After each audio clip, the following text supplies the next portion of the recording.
Երկարատև դատական գործընթացներից հետո տարիներ անց դատախազությունը հրաժարվեց շուրջ 352 միլիոն դրամ արժողությամբ հայցապահանջից։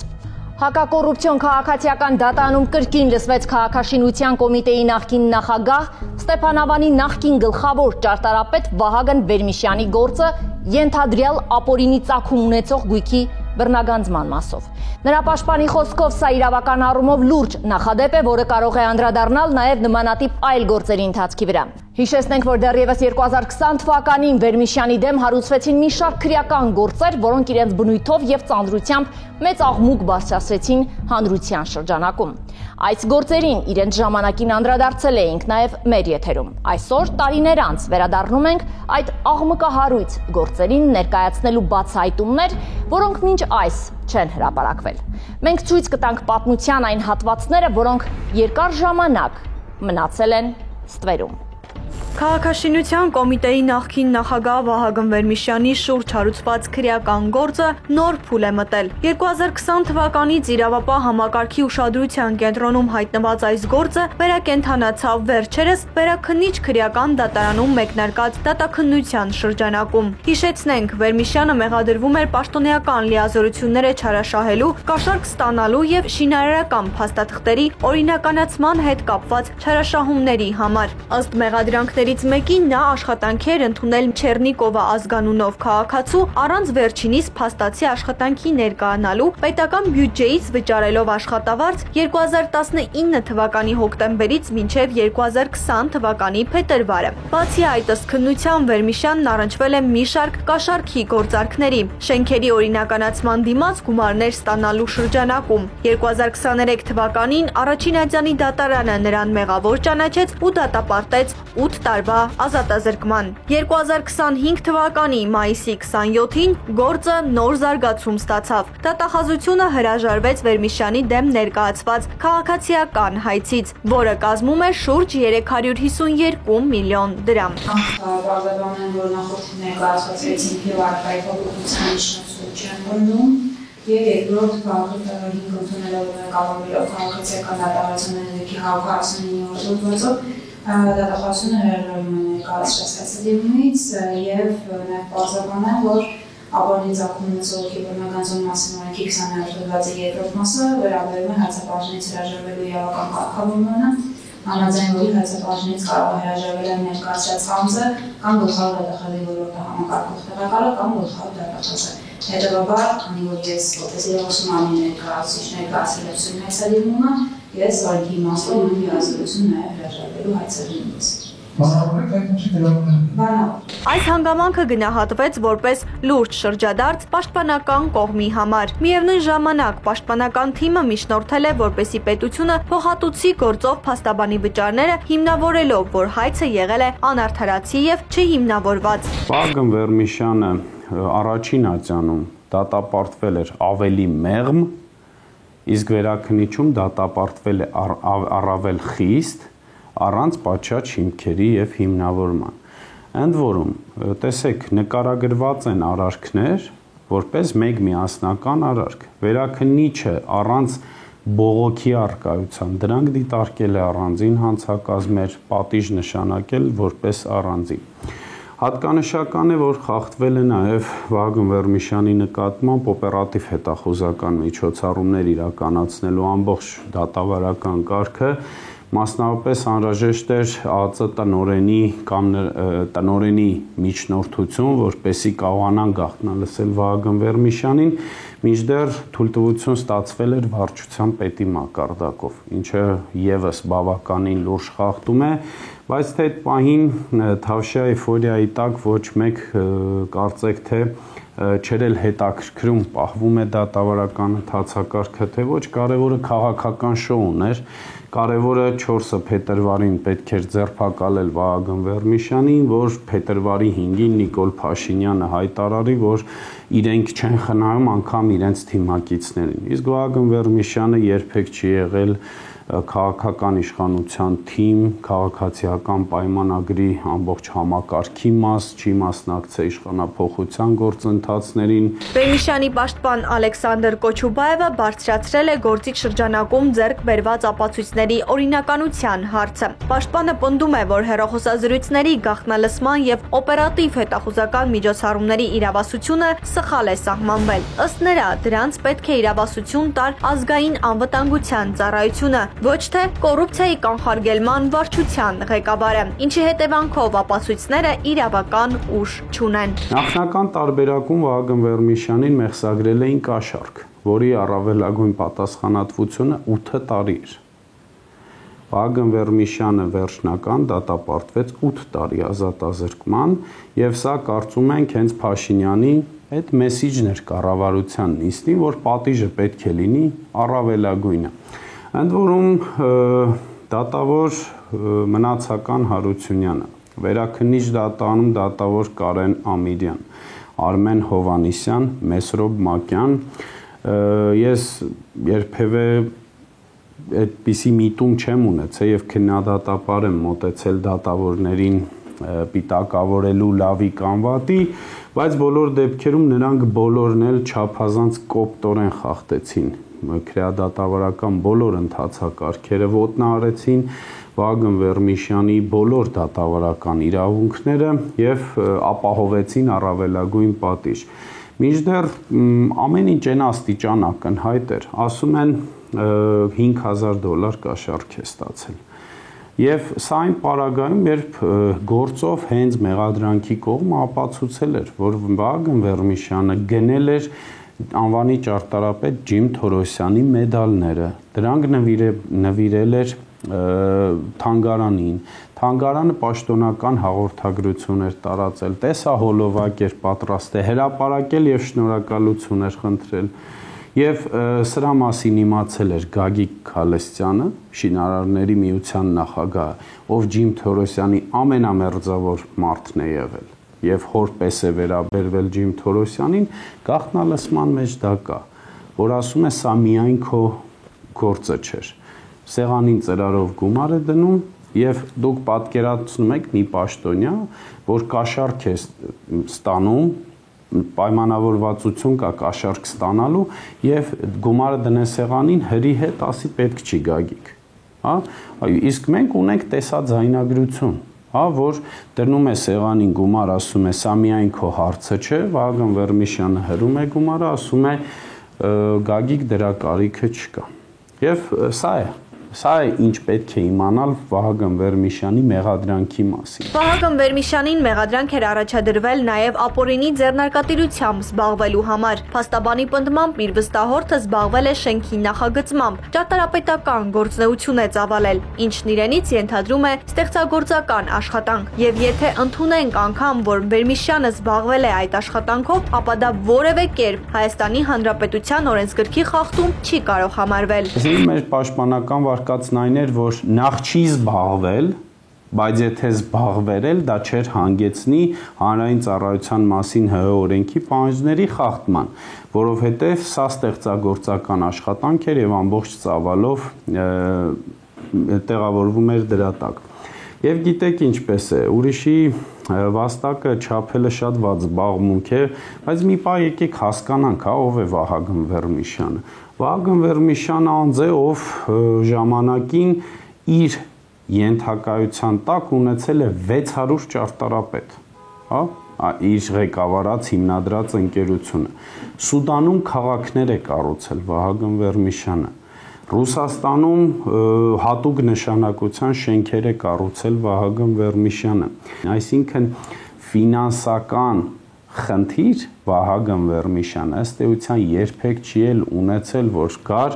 զբաղեցներ քաղաքաշինության կոմիտեի նախագահի պաշտոնը եւ զուգահեռ դրան զբաղվեր շենքերի նախագծմամբ։ Քրեական գործով կար նաեւ Ջոն Ֆարխոյանի հետ կապված կաշառքի դրվագ, մեղադրանք, որը 5 տարի հետապնդումից հետո, այսպես ասած, հոդս ցնդեց։ Նախ իրենց ընկերությունը տասնամյակների պատմություն ունի Ֆարխոյանի եւ պարոն Վերմիշյանի։ Ինչ վերաբերում է այդ դրվագին, ապա Գիտեք ինչպես է, տարօրինակ է, որ գործընկերները մեղադրանքի կողմից եւ դատանից այստեղ փորձել էին հանցակազմ տեսնել։ Չնայած արդարացվեց այս դրվագով, բայց 5 տարի հետապնդվել է անձը, պետք է սրա մասին խոսել։ Վահագն Վերմիշյանը դիմում է Ջոն Ֆարխոյանին, ասում է քարտը իր մոտ չէ, կնոջ մոտ է, շատ շտապ պետք է Սլովենիա որդուն գումար ուղարկի։ Գումար է խնդրում, Ֆարխոյանը գումարը տալիս է եւ ժամանակագրական առումով դրանք համընկնում են։ Նաեւ փոխանցում է արկա Սլովենիա որդուն։ Եվ այստեղ կաշառք են տեսել, հասկանում եք, եւ բոլոր մեղադրանքներն են այսպիսին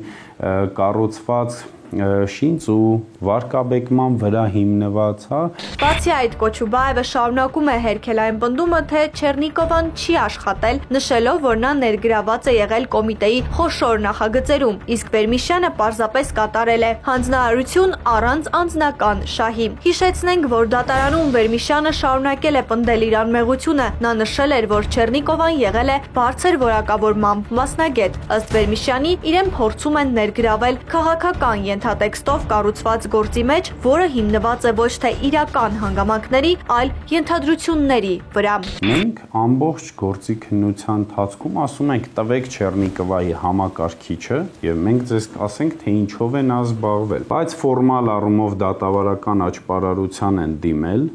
առանձինացրել են Չեռնիկովայի վարույթը, ասում են համակարգիչը այն վարույթում է մնացել եւ մենք չենք կարող։ Ասում ենք լավ, բա մենք ինչպես ասենք, թե ինչ նախագծերի վրա է աշխատել Նատալիա Չեռնիկովան, եթե չեք տալիս համակարգիչը։ Եվ զրկվել է այս ամեն ինչից, բոլոր իրավունքներից։ Շուման ստացել 30 տարի։ Իմ միակ հանգիստը որոշ հարցը Չեռնիկովան իմ ձեռքի գործիքն է եղել, հասկանում, որ ասենք գիրքը գրում են, մեկը, ասենք ես իմ տրպելու ունակություն ավելի դանդաղ, քան թե մարդունը, չէ, իմ միտք ավելի արագ աշխատում, քան թե իմ ձեռքի գործիքն է եղել, որ ասել եմ սա արել է, վերել եմ դայել և այդ պրոցեսը ես եմ արել, Նատալիա Չեռնիկովի ձեռքերով։ Մենք մշտապես ընդգծել ենք, որ այս գործը ունեցել է բացառապես քաղաքական մոտիվ եւ սպասարկել է այդ շահը։ Եվ ներկայումս բարեբախտաբար մենք ունենք այնպիսի զարգացումներ, որոնք հնարավորություն են տալիս պնդելու, որ թիմային աշխատանքը իր պտուղները տվել է։ Դատավարությունների շղթան Վահագն Վերմիշյանի դեմ չդադարեց։ Պաշտպանական կողմը ի թիվս այլ գործերի բողոքարկել է նաև Վերմիշյանին աշխատանքից ազատելու ոչ օրինաչափ որոշումը, ինչը քննվեց ընդհուպ մինչև սահմանադրական դատարան։ Փաստաբանի խոսքով սահմանադրական դատարանը ուղղակի խայտառակ որոշում կայացրեց սույն գործով, ինչին ի պատասխան գործը հասավ եվրոպական ատյաններ։ Երբ նա աշխատանքից ազատվել էր, մեր կողմից ազատումը բողոքարկվել էր վարչական դատարան, առաջին ատյանը մերժել էր, վերաքննիչ վարչական դատարանը անհասկանալի պայմաններում բավարարեց բողոքը, բայց ոչ այն փաստական տվյալներով, որոնք մենք էինք պահանջում, բերված վճռաբեկ բողոքը վարույթ ընդունվեց, կասեցվեց քննությունը, ուղարկվեց սահմանադրական դատարան, դատավոր Վահե Գրիգորյանն էլ սահմանադրական դատանի տվեց այնպիսի մի խայտառակ որոշում սահմանադրական դատանի, ըստ որի միայն վարչապետի հայեցողությունը բավարար է, որպեսզի վարչական պաշտոն զբաղեցնող անձը ազատվի իր պաշտոնից։ Դրա դեմ բերված մեր գանգատը եվրոպական դատանը նախնական կոմունիկացիայի է ենթարկել, այսինքն ամենայն հավանականությամբ տեսանելի ապագայում մենք նաև կունենանք եվրոպական դատանի արձագանքը Վահագն Վերմիշյանի աշխատանքից ազատման վերաբերյալ։ Չպետք է մոռանալ, որ նաև խափանման միջոցի վերաբերյալ էր Վահագն Վերմիշյանի կալանավորման դեմ գանգատ ներկայացվել եվրոպական դատան եւ սա եւս քննարկման մեջ, այսինքն մերժում չունենք եւ բոլոր դեպքերում սա ինչ է ցույց տալիս, որ չհանձնվելը, ռազմավարական լուծումներ ունենալը գործի ստրատեգիական պլանավորումը, ինչու ոչ մեդիայի հետ ճիշտ կառուցված աշխատանքը եւ մեդիայի կողմից ճիշտ լուսաբանումը տալիս է իր պտուղները եւ սա է պատճառը, որ ես զրույցի սկզբում նշեցի, որ ես այս հաջողությունները չեմ շտապում վերագրել փաստաբանական թիմին, որովհետեւ եթե չլիներ այն հասարակական լայն արձագանքը եւ այն հասարակական ճնշումը, մենք այսօր այս իրավիճակը չէինք ունենա։ Իսկ երբ մենք կարող էինք ունենալ հասարակական լայն արձագանք եւ ճնշում, երբ որ պատշաճ լիներ լուսաբանումը։ Այսքան տարի անց բացահայտումներ, որոնց մասին պաշտպանական կողմը միշտ էլ բարձրաձայնել է, սակայն դրանք այսօր առավել քան ակնհայտ են։ Ինչու հենց Վահագն Վերմիշյանը, քաղաքական թե անձնական դրդապատճառները դարձան քրեական այս հետապնդումների հիմնական պատճառը։ Փաստաբանի խոսքով Վերմիշյանի նկատմամբ սկսված եւ արդեն գրեթե ավարտված գործերը խոսում են այն մասին, որ Վերմիշյանը ցանկացել է բացահայտել լուրջ կոռուպցիոն հանցագործություններ եւ քանի որ այդ տեղեկատվությունը տարածվել է, շահագրգիռ անձինք ձեռնարկել են միջոցներ կանխելու այդ բացահայտումները։ Դա երևի թե հետաքրքիր հարցադրումն է, ինչու Վահագն Վերմիշյանը։ Պարոն Վերմիշյանը անձ էր, ով հայտնվել էր ծառայելու իր երկրին, բայց ակամա հայտնվել էր կոռուպցիոն ռիսկերի դիմաց։ Ինքը չէր թողում, որ այդ կոռուպցիան նախ զարգանա եւ խոչընդոտում էր, որովհետեւ կար հարցեր, որ ինքը պետք է ստորագրի։ Վերջին պիկային կետը, որը հանգեցրել էր ըստ էության ձերբակալման, Վահագն Վերմիշյանը վերլուծություն էր կատարել, որ Հայաստանի Հանրապետություն ներմուծվող ցեմենտը ինքնարժեքից ավելի էժան է հասնում Հայաստան, այսինքն պայմանական ինքնարժեքը 100 դրամ է, Հայաստան գալիս էր 50 դրամով։ Ժամը 11-ին, նկատեք, հեռախոսակապ է ունենում Տիգրան Խաչատրյանի հետ, այդ ժամանակ էկոնոմիկայի նախարար, հիմա փողվարչապետ, ասում ժամը 4-ին արի հանկարծակի գնանք ու ստուգենք ինչ են իրականում ներմուծվում ցեմենտի անվան տակ, ժամը 2-ին ձերբակալվում է Վահագն Վերմիշյանը։ Այսինքն, ընդ որում, եթե մենք հետագան արդեն հիմիկվա կոնտեքստից պարզ է, չէ՞ որ եւ թմրամիջոցների ներկա տարածվածությունը եւ մեկ ամբողջական ֆուր թմրամիջոցի կորուստը, հա, ուր է։ Այսինքն վերջերս խոսվեց, որ 750, հա, տոննա կամ կիլոգրամ թմրամիջոց էր մտել հանրապետություն եւ չկա։ Եվ Վահագն Վերմիշյանի կասկածը հենց միտված էր դրան, որ ներմուծվում էր այլ փոշի, ոչ թե ցեմենտ։ Բայց ինչու նրան ձերբակալել հանկարծակի ստուգումից առաջ։ Եվ նաև նկատեք, որ Վահագն Վերմիշյանի աշխատասենյակը նրա պաշտոնի նշանակման առաջին իսկ օրվանից եղել է գաղտնալսման տակ։ Այսինքն ֆորմալ հայտարարում են, որ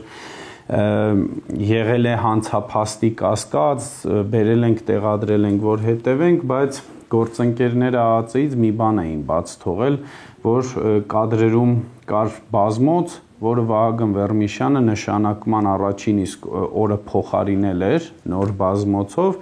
մինչդեռ իր պաշտոնավարումից 1 տարի անց իբր թե իրականացված կադրերում այդ բազմոցը երևում է։ Դատական գործընթացը շարունակում է մնալ իրավաբանական հանրության ուշադրության կենտրոնում։ Վահագն Վերմիշյանի գործը վերածվել է համակարգային խնդիրների քննության, պետական պաշտոնյաների լիազորությունների սահմաններից մինչև ապացույցների ձեռքբերման մեխանիզմներ։ Մեկ անձի դեմ հարուցված քրեական գործը այսօր արդեն ունի խոր քաղաքական եւ իրավական նշանակություն, դառնալով նախադեպ, որի հանգուցալուծումը կարող է ազդել նաև այլ պաշտոնատար անձանց գործերի եւ համբավի վրա։ Երևանում տեղի ունեցած առանձնակի դաշնությամբ սպանությունը ցնցել է հանրությանը։ 21-ամյա երիտասարդը, ով փորձել էր ինքնասպան լինել, նետվելով Կևյան կամրջից, մինչ այդ ենթադրաբար սպանել էր հորը։ Իրավապահները ստանալով երիտասարդի մատնանշած հասցեն, ներս են մտել բնակարան, որտեղ հայտնաբերել են տարեց տղամարդու դին դանակի բազմակի հարվածներով։ Դրությունը սարսափեցնող էր, մարմինն ամբողջությամբ արյան մեջ, իսկ դիակի վրա թափված էին եվրոյով եւ դոլարով թղթադրամներ։ Սպանության վերաբերյալ տարածվեցին մի շարք վարկածներ եւ շարժառիթներ, սակայն որն է սպանության հիմնական շարժառիթը, ներկայացնում է հենց վարույթն իրականացնող մարմինը։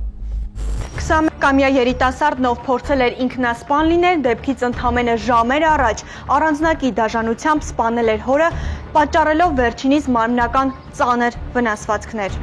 Մայիսի 22-ի լուսաբացին ներքին գործերի նախարարության օպերատիվ կառավարման կենտրոնում ստացվեց սարսափեցնող ահազանգ։ Երիտասարդ մի տղամարդ սպառնում էր նետվել Երևանի հաղթանակի կամրջից։ Բարեկային ծառայության եւ փրկարարների ջոկատի արագ արձագանքը հնարավոր դարձրեց կանխել հերթական ողբերգությունը։ Երիտասարդին հաջողվել էր ժամանակին կանգնեցնել։ Հետագայում տարված աշխատանքների արդյունքում երիտասարդն իրավապահներին պատմեց, որ ինքնասպան լինելու փորձից ժամեր առաջ սպանել է իր հորը։ 2025 թվականի մայիսի 22-ին առավոտյան բարեկային ծառայությունը Երևան քաղաքում ծառայություն իրականացնելու ժամանակ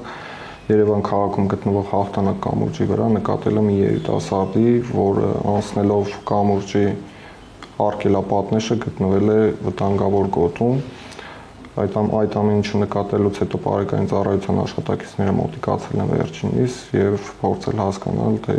ինչն է պատճառը, որ հայտնվել է նման իրադրության մեջ։ Երիտասարդը բարեկային ծառայության աշխատակիցներին հայտնել է, որ կենցաղային հարցերի շուրջ ցակած վիճաբանության ժամանակ տանակով բազմաթիվ հարվածներ է հասցրել հորը,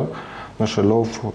հոր գտնվելու վայրը։ Երիտասարդի կողմից նշված հանգամանքները բարձրելու նպատակով բարեկային ծառայության աշխատակիցները կապնվում են Արմավիրի մարզիկում արտակի բարեկային ծառայության աշխատակիցների հետ եւ մեկնելով նշված հասցե մուտք են գործել բնակարան, որի դուռը փակ վիճակում է եղել եւ բնակարանում հայտնաբերել են 60-ից 70 տարեկան տղամարդուտի մարմնի տարբեր հատվածներում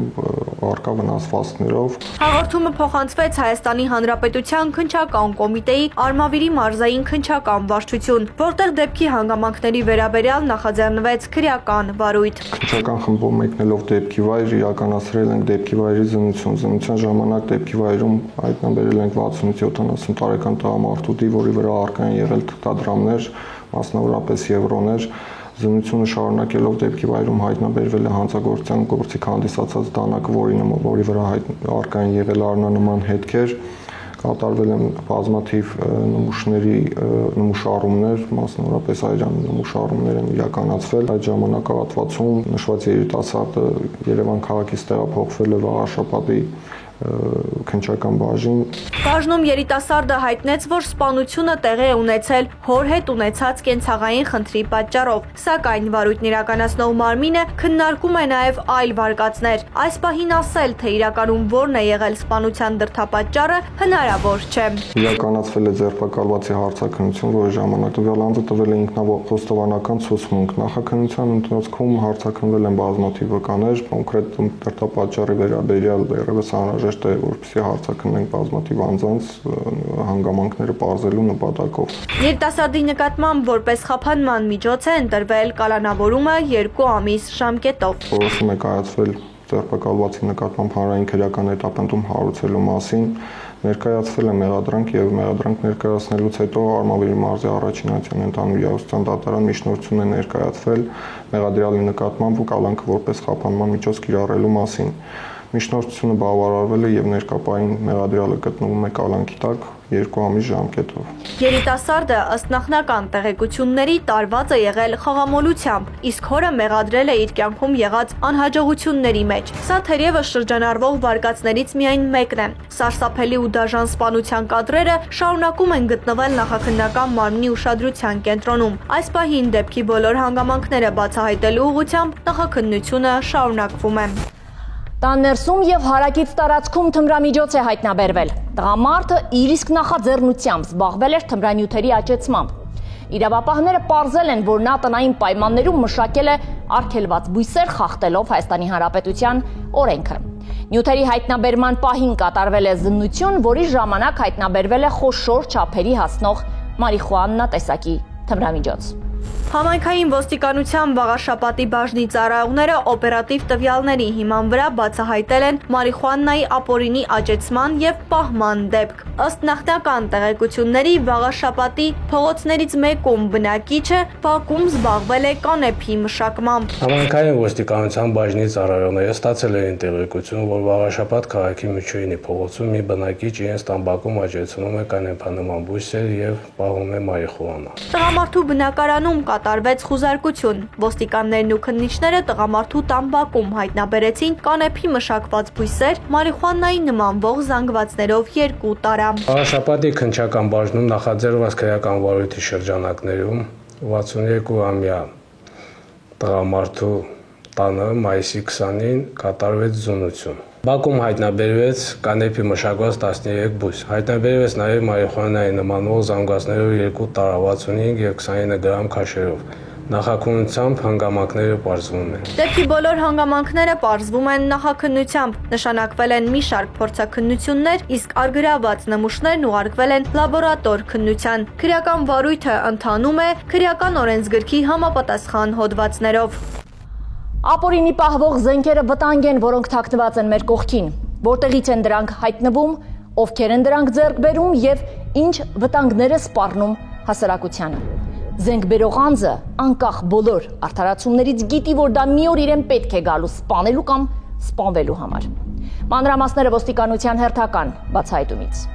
Շենավան գյուղում կանխվել է հնարավոր ծանր հանցագործության ռիսկ։ Քրեական ոստիկանության մարզային վարչության ծառայողները օպերատիվ տվյալներ ստանալով, որ գյուղի բնակիչներից մեկը 59-ամյա տղամարդը ապօրինի կերպով պահում է զենք ու զինամթերք, ձեռնարկեցին անհետաձգելի գործողություններ։ 20 թվականի մայիսի 14-ին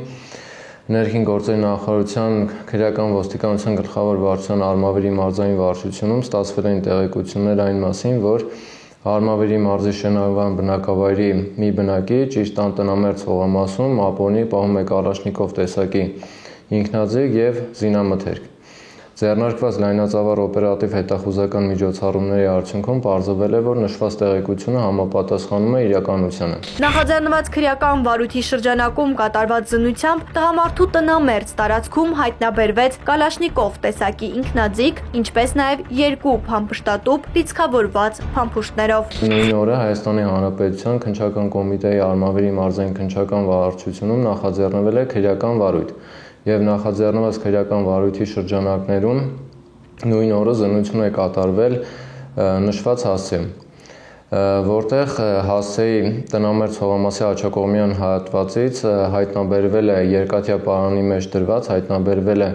կալաշնիկով տեսակի ինքնաձիգ, 2 փամփշտատուփ լիցքավորված համապատասխանաբար 24 եւ 26 հատ 5.45 մմ տրամաչափի ինքնաձիգի փամփուշտներով։ Նախաքննությամբ պարզվում են զենքի ծագման, ձեռքբերման եւ պահման բոլոր հանգամանքները։ Նշանակվել են համապատասխան փորձաքննություններ։ Հայտնաբերվածի վերաբերյալ քաղաքացին հայտարարել է, որ դրանք գտել է նույն բնակավայրի մեկ այլ հասցեում, որը գնվել էր իրենց կողմից 2024 թվականին շինարարական եւ վերանորոգման աշխատանքներ կատարելիս։ Ոստիկանությունը կրկին հորդորում է ապօրինի զենք զինամթերքի արկայության դեպքում այն կամավոր հանձնել ոստիկանությանը, որպեսզի քաղաքացիները խուսափեն քրեական պատասխանատվությունից եւ վտանգ չներկայացնեն իրենց համայնքի անվտանգության համար, քանզի մեկ սխալ քայլ, մեկ պահի անվերահսկելի արձագանք կարող է մարդկային կյանք ու ճակատագիր արժանալ։ Ծանուցում։ Հանցանքի համար մեղադրվողը համարվում է անմեղ, քանի դեռ նրա մեղավորությունն ապացուցված չէ Հայաստանի Հանրապետության քրեական դատավարության օրենսգրքով սահմանված կարգով դատարանի օրինական ուժի մեջ մտած դատավճռով։